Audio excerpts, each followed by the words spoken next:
Pool మకానాతో ఇలా ఒకసారి కారపొడి తయారు చేసుకున్నారంటే వేడివేడి అన్నంలోకైనా ఇడ్లీలోకైనా చాలా చాలా బాగుంటది. ఈ పూల్ మకానా తామర గింజలతో తయారవుతాయి. హెల్త్ పరంగా కూడా చాలా చాలా మంచిది. ఈ మకానాతో బెనిఫిట్స్ ఏంటంటే స్కిన్ డ్యామేజ్ అవ్వకుండా, వెయిట్ లాస్ అవ్వాలనుకునే వాళ్ళకి ఫుల్ ఎనర్జీగా, షుగర్ లెవెల్స్ కూడా కంట్రోల్లో, హార్ట్ కి, బోన్స్ కి వీటన్నిటికి కూడా హెల్త్ పరంగా చాలా చాలా మంచిది అనమాట.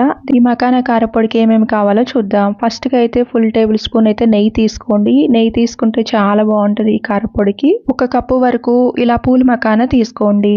మంట మీడియం టు సిమ్లో పాచుకుంటూ 10 నుంచి 15 నిమిషాలలో అయితే ఇవి బాగా వేగిపోయి ఉంటాయి. ఈ స్లోగా వేయించుకుంటేనే లోపల కూడా బాగా వేగి ఉంటుంది అనమాట. ఒక మకానా తీసుకొని ఇలా నలిపేశారంటే క్రిస్పీగా ఇలాగా మంచిగా పొడి పొడిగా వస్తే రెడీ అయిపోయినట్టు.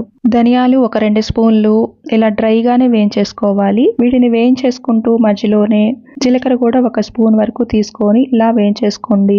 ఇప్పుడు దీంట్లోకి 1/2 టీ స్పూన్ వరకు ఆవాలు కూడా తీసుకోండి. మధ్య మధ్యలో తీసుకొని వేయించుకుంటూ ఉంటే అన్ని కూడా బాగా వేగిపోతాయి. ఇప్పుడు ఈ 1/2 టీ స్పూన్ వరకు సోంపు కూడా తీసుకోండి. సోంపు తీసుకోవటం వల్ల ఫ్లేవర్ చాలా చాలా బాగుంటది కారపొడికి. ఇవన్నీ మంచి కలర్ లో స్మెల్ వచ్చేంత వరకు వేయించుకున్న తర్వాత సపరేట్ గా తీసుకోండి. ఇప్పుడు దీంట్లోకి కరివేపాకు కూడా 1 గుప్పెడు వరకు తీసుకోండి. కరివేపాకులో మొత్తం తడంతా పోయి అది మొత్తం డ్రై అయ్యేంత వరకు కూడా వేయించుకోండి. ఈ కలర్ లోకి వచ్చేంత వరకు.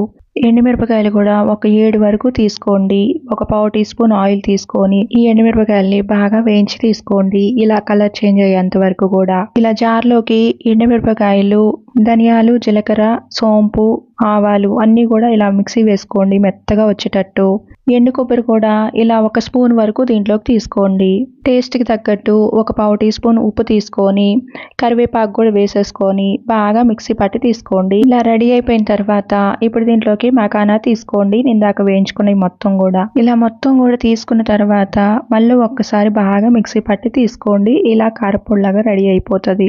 ఇప్పుడు దీంట్లోకి వెల్లుల్లి రెబ్బలు కూడా ఒక 10 అయితే తీసుకొని మళ్ళీ ఒక్కసారి మిక్సీ పట్టి తీసుకోండి. ఫైనల్ గా ఇలా కారపొడి అనేది మకానాతో రెడీ అయిపోతుంది. ఇలా రెడీ అయింది ఒక గాజు బౌల్లోకి తీసుకొని ఇలా డైరెక్ట్ గా ఫ్రిడ్జ్ లో పెట్టేసుకున్నారంటే మీకు ఎప్పుడు కావాలంటే అప్పుడు వేడివేడి అన్నంలోకైనా ఇంకా ఇడ్లీలోకైనా నెయ్యి వేసుకొని తింటే టేస్ట్ అయితే చాలా చాలా బాగుంటుంది. మీరు కూడా ఒకసారి ఇదే ప్రాసెస్ లో ట్రై చేయండి.